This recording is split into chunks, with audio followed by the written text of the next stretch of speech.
dans Matthieu chapitre 28 au verset 1. Matthieu chapitre 28 verset 1. Après le sabbat, à l'aube du premier jour de la semaine, Marie de Magdala et l'autre Marie allaient voir le sépulcre. Donc, dans Matthieu 28 verset 1, on parle de deux maris, on parle de deux femmes qui sont allées voir au sépulcre.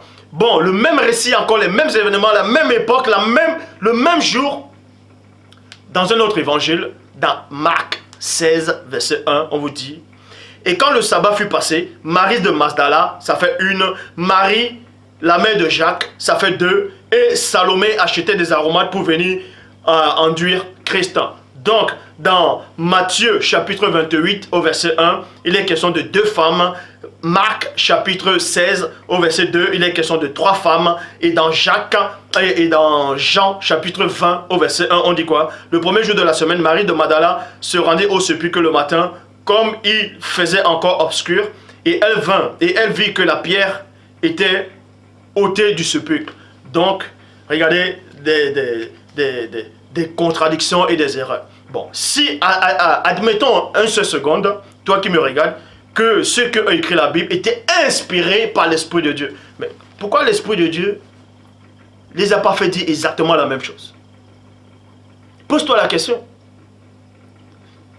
Essaie un peu d'utiliser tes neurones. Je sais que vous, la plupart plein de noirs, n'ont plus de neurones, n'ont même plus de chromosomes, parce qu'ils acceptent du n'importe quoi.